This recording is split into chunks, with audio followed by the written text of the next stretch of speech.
to talk about that's new, but I would like to see All Eyes on Me and review that for you guys. I make no promises, we'll see what happens. That's in a perfect world. For now, I saw 47 meters down, so let's review that first.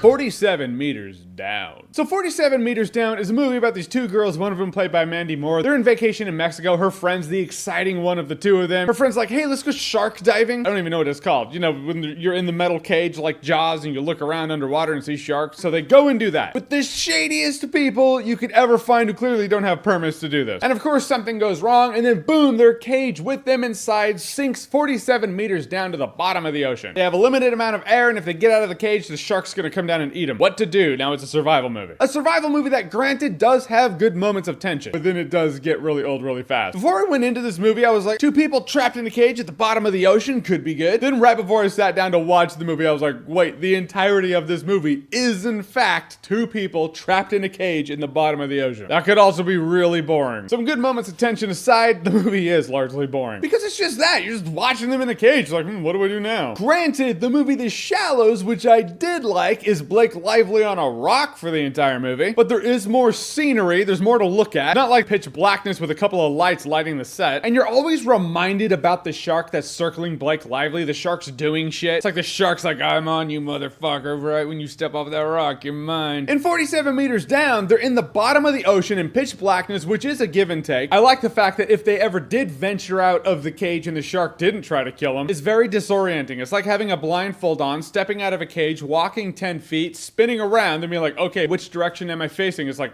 I don't know. There's really no reference point. I liked moments of that in this movie. But really, the fact that there are sharks at all is just kind of an inconvenience. I mean, you know they're up there, but you don't really see them, and they kind of poke their head down there if they really want to cause trouble. Only happens a couple times where this isn't Jaws or The Shallows. The real threat is getting out of the situation, which does include sharks, but before you suffocate, before you run out of air. In a situation like this, I feel it's important to make the sharks a character. The sharks are a concept, but they're not really in the forefront. And really, the acting didn't floor me. I mean, Blake Lively in I don't want to compare this to The Shallows the entire time, sorry. But the fact is, The Shallows really impressed me. And Blake Lively was surprisingly good in it. This one, Mandy Moore, I'm like, okay. A lot of hyperventilating, a lot of, oh, we need to get out of here. I don't know, I'm freaking out. That's it. It's just, you have a couple of girls in the bottom of the ocean who are freaked out. And really, I thought the ending was kind of dumb. All right, I'm gonna spoiler alert. Let's be honest, if you were going to watch this movie, you watched it last weekend. If you were going to watch this movie and you still haven't, you're gonna watch Transformers this weekend. Point is, it's too little too late. So I'm gonna spoil the ending for you. So Mandy Moore's sister in the movie gets eaten and killed by a shark, and in a very on-the-nose fashion, Matthew Modine up there on the boat's like,